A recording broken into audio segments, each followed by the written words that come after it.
messieurs, bonjour et bienvenue. Si vous nous rejoignez sur Télé Djibouti, il est 15 h et voici les principaux titres qui seront développés dans cette édition du jeudi 10 novembre 2016.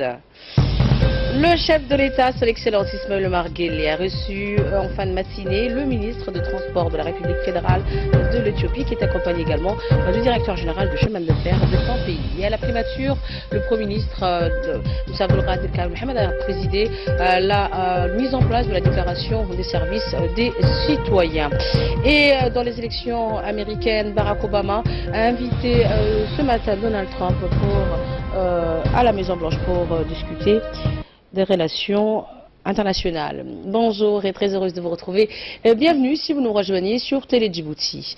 Le président de la République, son Excellence Ismaël Omar Guelleh, a reçu en fin de matinée au palais présidentiel le nouveau ministre éthiopien des Transports, M. Ahmed Shide, en ce jour de travail à Djibouti, où il est entre autres accompagné du directeur général de chemin de fer de son pays, Dr Getachew. Il s'agit d'une audience dédiée à l'échange sur les modalités de collaboration entre les deux pays en matière de gestion du train électrique djibouto-éthiopien. L'ambassadeur d'Éthiopie à Djibouti, son Excellence Chamebo Fitamo Adebo, a pris part à cette rencontre. A noté aussi la présence à ces entretiens du ministre djiboutien des Affaires étrangères et de la coopération internationale Mahmoud Ali Youssouf, du président de l'autorité des ports et des zones franches Abakar Omar Hadi et du directeur général du chemin de fer Mohamed Roble, et également le ministre des Transports djiboutien. Et à l'issue de ces entretiens avec le président Guelleh, le ministre éthiopien des Transports a fait état de la convergence de vues trouvée auprès du chef de l'État sur l'ensemble des sujets évoqués. Il a ensuite décrit la mise en service prochaine du train électrique djibouto-éthiopien, étape supplémentaire dans le processus largement réalisé, a-t-il dit, l'intégration économique entre les deux nations sœurs. Le ministre djiboutien de l'équipement des transports, Mohamed Abdelkader Moussa Helem, qui a assisté à cette rencontre, a quant à lui précisé que notre pays et l'Éthiopie collaborent autour de ce train par le biais d'une société commune. Il a également révélé les dispositions prises par les deux gouvernements, notamment de faciliter l'accès au territoire au profit des fonctionnaires de deux pays collaborant autour du train. Je vous propose de l'écouter. La forte délégation éthiopienne est aujourd'hui à Djibouti depuis 3 jours. Nous discutons bien sûr sur le pacte d'actionnariat que nous allons signer pour le chemin de fer qui va bientôt commencer. Mais bien sûr, le pacte d'actionnariat, mais on va aussi créer un JV, c'est-à-dire une société de commun entre Djibouti et Éthiopie qui va prendre la gestion de ces corridors, de ce chemin de fer. Cette délégation, à la tête de cette délégation, il y a bien sûr le ministre des Transports éthiopien, le nouveau ministre des Transports éthiopien, Ahmed Shide, qui a rendu visite aujourd'hui aussi au président de la République. Nous avons discuté sur tous ces points et sur tous ces aspects légaux et pour ces corridors. Je vous l'annonçais dans les titres, sous le patronage du Premier ministre, le ministre du Travail, chargé de la réforme, a organisé ce matin au Palais du Peuple un atelier sur le processus de la mise en application des nouvelles mesures devant rendre les services et les établissements publics plus efficaces et efficientes. Ces mesures sont contenues dans la déclaration dite pour un service citoyen. L'initiative de la publication de cette déclaration et des engagements qu'elle contient afin de mieux servir les concitoyens revient au secrétaire exécutif chargé de la réforme de l'administration. De nombreux membres du gouvernement dans les départements ministériels et leurs personnels respectifs sont concernés par les nouvelles mesures qui ont été prises à cet événement. Il s'agit notamment du ministre de l'Intérieur, Hassan Omar, du ministre de la Santé, Dr Jamel El-Mouki, du ministre du Budget, Boudah Roble, du ministre de l'Éducation, Moustapha Mohamed, de Madame la ministre de la Promotion de la Femme et Madame la secrétaire d'État chargée de la Solidarité nationale. Je propose d'écouter le secrétaire général du ministère du Travail. Aux yeux des investisseurs, à devenir une institution dynamique, crédible aux yeux des investisseurs, à l'écoute des besoins de la population, de leurs élus et être capable d'apporter un soutien stratégique à l'élaboration de la politique publique du gouvernement. Sont choisis par le gouvernement et ciblés par ce projet de réforme les ministères suivants. Le ministère du Travail chargé de la réforme, le ministère du Budget, le ministère de l'Économie et des Finances, le ministère du Commerce délégué auprès de l'Économie et des Finances. C'était plutôt le secrétaire exécutif chargé de la réforme de l'administration, M. Mohamed Awale Dirir. Je propose à présent d'écouter les propos du ministre du Travail chargé de la réforme de l'administration qui a exprimé sa satisfaction et ses remerciements à tous ceux qui ont contribué, a-t-il dit, dont les experts canadiens qui ont partagé leur expérience. Le ministre du Travail, M. Hassan Idriss Amrié, s'est engagé également de faire un suivi des engagements qui ont été pris dans la déclaration pour un service citoyen. Je vous propose de suivre ces propos. L'événement qui nous réunit ce matin porte sur l'implantation des services aux citoyens.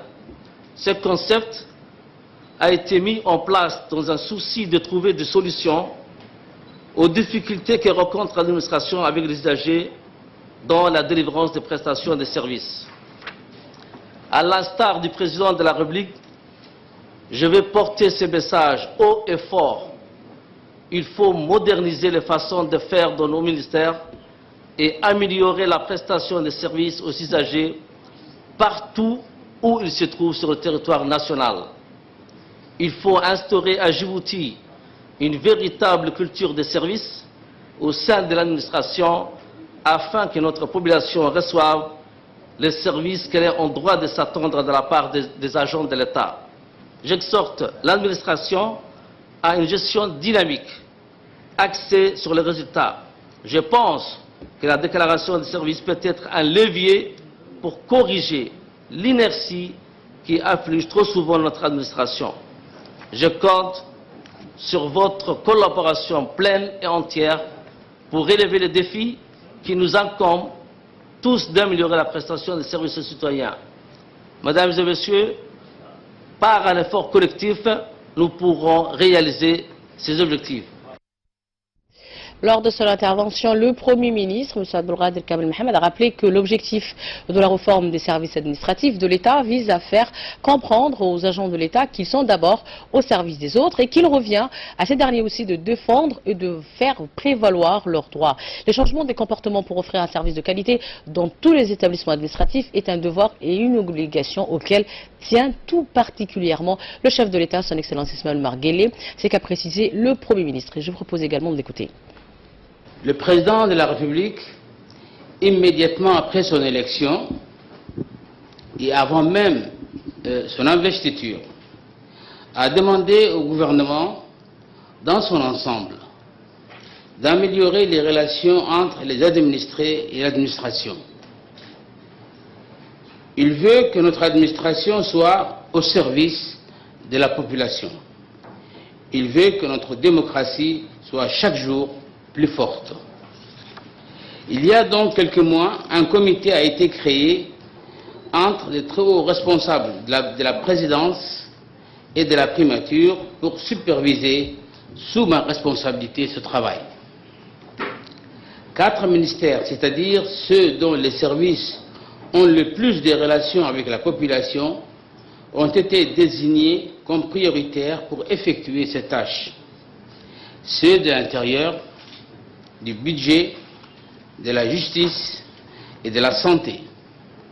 Ces départements ministériels ont réussi à établir leur déclaration d'engagement de l'administration, régissant les liens entre leurs services et la population il y a déjà quelques semaines. C'est donc aussi aux fonctionnaires djiboutiens que je veux m'adresser aujourd'hui. Je tiens d'abord à les féliciter. Ils ont démontré par leurs compétences pour effectuer une mission rapidement avec leurs propres moyens, ainsi que leurs engagements à être au service des administrés. Aujourd'hui, le nouveau ministre du Travail, chargé de la réforme de l'administration, va plus loin et je l'encourage dans sa démarche.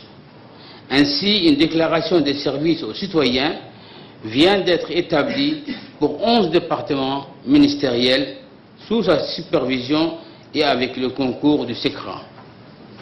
Comme pour tous les sujets gouvernementaux préparés par un ministère, je m'engage à ce que ces documents soient discutés au cours des réunions interministérielles avec tous les membres du gouvernement. Je vous retrouve juste après pour la suite de cette édition du 15h. Et nous revoilà ensemble pour la suite de cette édition du 15h. Une cérémonie de la célébration du 10e anniversaire de l'ouverture de l'hôtel Kempinski s'est tenue ce matin donc à cet hôtel où de nombreux invités dont les membres du gouvernement, les diplomates accrédités à Djibouti et les hauts responsables des institutions s'est déroulée. Cette cérémonie était présidée par le Premier ministre, M. Abdelkader Kamel Mohamed.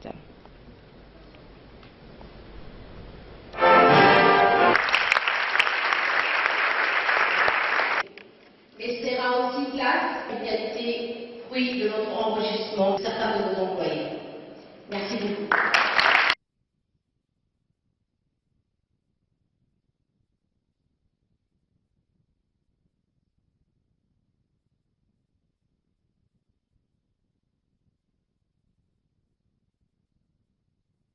L'anniversaire de notre établissement est une joie pour tous. Journée idéale pour apprécier le chemin parcouru et décider d'entamer d'un pas confiant les années qui nous attendent. Ce chemin parcouru débute sur une initiative mémorable, accueillir à Djibouti le prestigieux sommet des chefs d'État du COMESA, sommet qui rassemblait à l'époque des diplomates, des politiciens, des chefs d'État africains et du reste du monde. Et cette initiative devient très vite un challenge. Arraché à la terre et à la mer en un temps record, de construction en seulement 8 mois, un établissement hôtelier de grand standing, digne de la République de Djibouti. Je vous propose à présent d'écouter les propos du Premier ministre, M. Abdelkader Kamel Mohamed. Cet établissement est un des symboles de la volonté du président de la République de transformer Djibouti en une belle capitale régionale, économique et financière. Réalisé en moins d'1 an pour permettre la tenue d'une conférence internationale de très haut niveau, l'hôtel Kempinski est aujourd'hui encore le phare de l'hôtellerie à Djibouti. Et nous espérons tous que ce bel exemple sera suivi de nombreux autres qui sont en projet ou en cours de préparation. Il démontre également la capacité des Djiboutiens et des Djiboutiennes à pouvoir s'adapter à des postes qui exigent sérieux et compétences.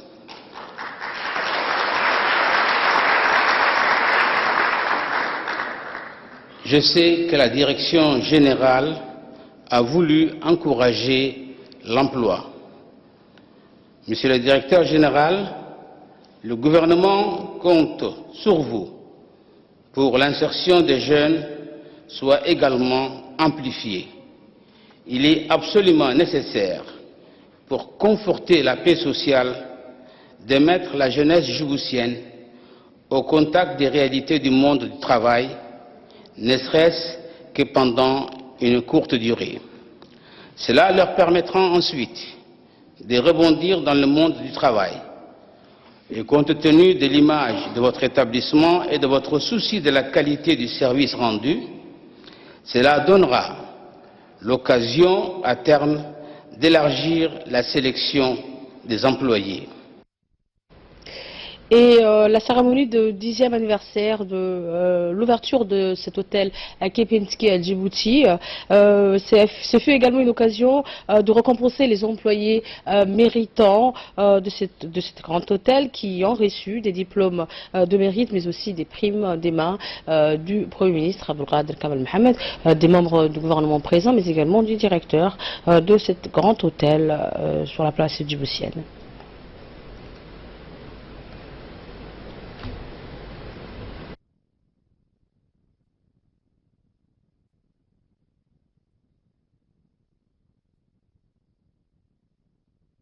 Signe est présent à Djibouti depuis 10 ans maintenant.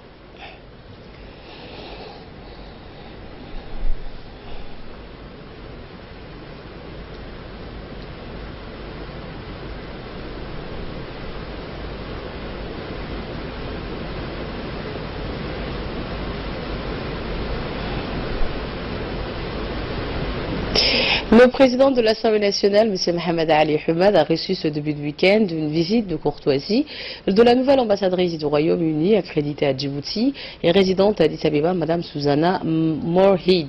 L'entrevue s'est déroulée en présence du consul honoraire du Royaume-Uni à Djibouti, M. Alain Martinet, de David Levin, secrétaire à l'ambassade du Royaume-Uni à Addis Abeba. Quant au président de l'Assemblée, il avait à ses côtés Mahdi Ouabiri Hassan, directeur du cabinet du président de l'Assemblée nationale.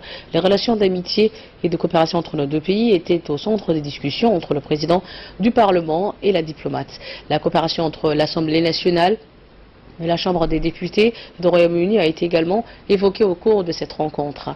Le président Mohamed Ali Hamad, qui s'est dit heureux d'accueillir l'ambassadrice du Royaume-Uni, lui a d'emblée souhaité la bienvenue au Parlement. Il a également souligné l'importance de développer et de raffermir davantage les liens d'amitié et de coopération entre Djibouti et Londres. Et toujours dans la matinée d'aujourd'hui, le président de l'Assemblée nationale a reçu également le nouvel ambassadeur d'Inde accrédité à Djibouti avec résidence à Addis Abeba, M. Anurag Srivastava. L'entretien a vu la participation du consul honoraire d'Inde à Djibouti, M. Nalin Katari et M. Pravin Kumar, secrétaire à l'ambassade d'Inde à Addis Abeba, et de M. Mahdi Ouabiri Hassan, directeur de cabinet du président du Parlement. Les discussions entre les deux hommes ont porté essentiellement sur l'état des relations d'amitié et de coopération qu'entretiennent la République de Djibouti et l'Inde. Sur ce point précis, M. Mohamed Ali Hamad et M. Srivastava ont exprimé tous les deux le souhait de voir un renforcement de ces liens d'amitié et de coopération entre Djibouti et New Delhi en élargissant le champ de coopération pour l'intérêt des deux pays et des deux peuples. Des véhicules de la protection civile destinés à lutter contre le feu et les incendies ont été endommagés par des individus mal intentionnés. Ces actes regrettables ont été perpétrés au centre-ville sans que l'on sache les raisons. Cela s'est produit alors que les pompiers étaient en action, rappelant que lors de chaque incendie dans les différents quartiers de la capitale et ses périphéries, les gens se regroupent et s'attroupent sur les lieux du désastre. C'est qu'on en fait des curieux qui viennent pour regarder les pompiers faire leur travail. Malheureusement, quand la police et les forces de l'ordre s'efforcent de les éparpiller, certains individus mal intentionnés jettent des cailloux sur les policiers et les sapeurs-pompiers et parfois endommagent volontairement les véhicules. Pour plus de précisions, nous aurons tout à l'heure sur notre plateau le directeur de la protection civile qui sera là pour répondre à nos questions. Mais avant de passer donc à ces questionnaires avec le directeur de la protection civile, le colonel Mahmoud Deheye. À l'actualité internationale, Barack Obama a invité Donald Trump à le rencontrer aujourd'hui à la Maison-Blanche. Le milliardaire républicain qui a créé la surprise a passé la journée à s'entretenir avec ses conseillers pour préparer la transition et réfléchir à la formation de son futur gouvernement qui prendra les rênes après son investiture le 20 janvier prochain. Donc après s'être engagé pleinement aux côtés d'Hillary Clinton dans une campagne très dure, le président en exercice a appelé à enterrer les rancœurs, rappelant l'attitude irréprochable de son prédécesseur quand il a été élu en 2008. Dans son discours de victoire, Donald Trump avait promis un plan d'investissement massif dans les infrastructures et de doubler la croissance américaine. Pour mener à bien ses projets, il va pouvoir s'appuyer sur une majorité républicaine au Congrès. La Russie a été l'un des tout premiers pays à réagir à l'élection de Donald Trump. Vladimir Poutine, le président russe, a pris au mot le milliardaire américain qui a souhaité restaurer les relations avec Moscou. Et à Pékin, en Chine, les autorités chinoises ont joué l'ouverture et la fermeté. Le président Xi Jinping s'est déclaré impatient de travailler avec Donald Trump en vertu du principe de respect mutuel afin de gérer les divergences entre les deux pays d'une manière constructive. Et en Irak, Amnesty International dénonce les atrocités commises par l'armée. L'organisation de défense des droits de l'homme Amnesty International a dénoncé des atrocités commises par des troupes irakiennes contre des civils dans le cadre de l'offensive sur Mossoul. Des enquêteurs de l'organisation se sont rendus dans plusieurs villages du sud et du sud-ouest de Mossoul. Ils y ont rassemblé les preuves que des hommes vêtus de l'uniforme de l'armée irakienne y ont exécuté au moins 6 civils à la fin du mois d'octobre. Dans certains cas, ils auraient été torturés avant d'être tués. D'après Amnesty International, ces exactions aurait été commise après que l'armée ait chassé Daesh d'un village. Les civils restés sur place ont été sauvagement exécutés. Plus de 41 000 Irakiens ont fui leur foyer depuis le début de l'opération pour reprendre Mossoul, le groupe État islamique, il y a plus de 3 semaines. Dans les camps des déplacés, il faut parfois faire la queue pendant des heures pour recevoir de l'aide alimentaire, comme vous pouvez le voir sur les images. Hommes et femmes sont bien sûr séparés. Et en Grèce, attaque à l'explosif devant l'ambassade de France. À Athènes, en Grèce, la police enquête sur une explosion qui s'est produite devant l'ambassade de France, tout près du Parlement. Plusieurs témoins racontent qu'un engin explosif, sans doute une grenade, a été jeté en direction du garde de l'ambassade, un officier de police grec, le blessant légèrement au pied. Quelques minutes après l'explosion, la police est arrivée sur les lieux et a fermé l'avenue à la circulation. Les enquêteurs sont sur la piste d'un acte terroriste. C'est tout pour cette édition du 15h. Restez avec nous, bougez pas. Tout de suite, juste après cette page du pub, nous aurons sur ce plateau le directeur de la protection civile, M. Colonel Mahmoud Deheye, qui nous expliquera sur ces actes de vandalisme. Tout de suite. Rebonjour, et sur le plateau, comme je vous l'annonçais tout à l'heure, j'ai le plaisir d'accueillir le directeur de la protection civile, le colonel Mahmoud Deheye. Bonjour mon colonel, merci d'avoir accepté notre invitation. Je vous remercie, Choukri, de pouvoir m'inviter aujourd'hui. Et comme je le disais tout à l'heure, mon colonel, des actes de vandalisme ont été commis sur vos véhicules récemment. Dites-nous comment cela s'est produit, mon colonel. Effectivement, ça s'est passé le samedi soir, vers le coup de 20h. La centrale des pompiers a été interpellée pour un feu à Balbala T3. Nos moyens se sont déplacés sur le lieu de l'incendie avec le concours de la police. Arrivés sur le lieu, nos véhicules étaient en stand-by, toute une foule de population qui nous attendait et qui a fait l'objet d'une agression qui était inutile. Nous avons fait ce qui était à nos pouvoirs, à savoir interpeller les gens qui ont cassé les véhicules, et ils sont aujourd'hui derrière le verrou et la justice fait son cours. Ceci étant dit, je profite de l'opportunité qui m'est donnée aujourd'hui en étant présent à la RTD. Heureusement, ce n'est pas l'avis de toutes les gens. Nous avons reçu des appels de nombreux citoyens djiboutiens qui vivent dans ce quartier et qui ont été déçus de l'acte malencontreux qui s'est déroulé ce samedi soir. Et qui nous engagent et qui sont à côté de nous et qui nous soutiennent et qui nous disent que même s'il advenait que nos enfants se trouvaient dans la même condition, ils seraient prêts à collaborer au détriment de tout cela. Voilà. De par ma présence aujourd'hui, je voudrais profiter et vous dire que les sapeurs-pompiers ne sont pas une force qui vient pour attaquer ou pour faire du mal. Nous sommes là pour nos concitoyens afin de les prévenir, de les secourir et de les protéger. Voilà le message que je voudrais bien faire passer à ma population et à la population djiboutienne en général.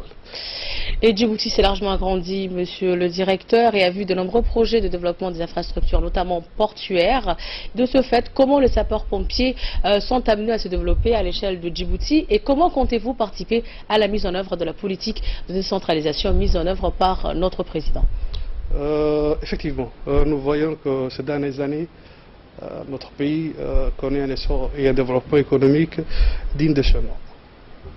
La protection civile doit suivre cette évolution tant économique pour notre intérêt. Il est vrai que dans le cadre de la décentralisation, mon ministre de l'Intérieur, M. Hassan Omar, et le président, nous avons soumis des projets, toute une liste de projets à laquelle le réajustement de nos cadres, le recrutement de jeunes. Vous savez que de nos jours, le métier de pompier n'est plus un métier qui est d'aller éteindre uniquement les incendies. C'est un métier qui a une multitude de spécialistes, des ingénieurs, des chimistes, des médecins, et j'en passe et de meilleurs. Donc dans cette optique-là, nous allons construire. Nous avons recruté d'abord, le recrutement est en train de se faire, et nous allons aussi très bientôt mettre en place à Tadjoura et à Dikil, avec les ministères de l'intérieur, des centres de secours dignes de ce nom, pour pouvoir accompagner, et j'en passe et de meilleurs, tous les nombreux projets dont son Excellence Al-Hajj Ismaël Marguerite entreprend pour le bien-être de notre population et le développement économique de notre pays. Voilà grosso modo. Et il y a d'autres projets qui sont en cours que nous essayons de faire, Inch'Allah, à savoir réaliser des centres pour le corridor et aussi pour le futur port qui se font du côté de Douda et de Majou, et que nous serons bien évidemment en mesure de pouvoir intervenir s'il advient quelque chose. Et pour clore, mon colonel, merci d'avoir accepté notre invitation. Quel est le message? Vous avez déjà passé un message tout à l'heure. Si vous voulez réitérer peut-être votre message pour que la population djiboutienne soit là, présente quand vous intervenez, bien sûr, pas pour contre des actes de vandalisme qui s'est passé ultérieurement. Effectivement, pour clore ce sujet, ce qui a été fait est fait. Là, il faudra que nous soyons des citoyens avec de la civilité. Il y a le mot grec civilité qui dit comment vivre en société et dans une ville. Donc je profite de cette opportunité que j'ai aujourd'hui de pouvoir dire que nos chers concitoyens sont des gens merveilleux, des bons citoyens, mais pour qu'on puisse travailler décemment, qui nous facilite la chose. Le métier des pompiers est un métier dangereux. Les hommes à laquelle j'ai la charge et la responsabilité de commander sont des gens qui sont aguerris à ce métier-là et qui savent ce qu'ils font. Donc, nous avons déjà des problèmes pour les structures, les ruelles qui sont souvent bloquées pour des travaux avec l'agrandissement de la ville. Lorsque nous arrivons sur les quartiers où il y a des incendies, nous aimerions bien que notre population nous facilite, au lieu de nous prendre les lances, de se débattre avec la police et de compromettre notre travail. On aurait bien aimé, et c'est le message que je voudrais bien lancer aujourd'hui, qu'il nous laisse et qu'il nous facilite, qu'il fasse le périmètre de sécurité et qu'il nous aide afin de mieux éteindre l'incendie, intervenir et éteindre des incendies, et de ne pas mettre en danger, parce que le plus important, c'est qu'ils mettent leur danger et le danger d'autrui en cause. Voilà, c'est le message que j'aimerais bien pouvoir profiter, et j'espère, Inch'Allah, et je sais très bien que notre population est une population très bonne population qui écoute ce qu'on leur dit. J'ai l'occasion, durant mes interventions dans la ville de Djibouti, de quartier H47, à ce que la majorité des gens me disent: nous avons mieux reçu votre information. Aujourd'hui, sur le cas de Belbela, je réitère ce message et je dis aux gens de Belbela: collaborons ensemble, nous sommes là pour vous sauver, pour vous protéger et pour souvenir vos besoins. Je vous remercie, madame. Merci beaucoup, mon colonel. Vous êtes le directeur de la protection civile, le colonel Deheye. J'espère que votre message est bien arrivé à bon port. Merci encore une fois. Merci également à vous de nous avoir suivis. C'est toujours un plaisir de vous retrouver sur Télé Djibouti. Je remercie au passage toutes les équipes techniques et rédactionnelles qui réalisent ce bulletin d'information, bien sûr. Et très très bon week-end à vous tous. Et vous pouvez retrouver toute l'actualité nationale et internationale sur notre site internet www.rtv.dj. Bon week-end, portez-vous bien, très vite, Inch'Allah, bye bye.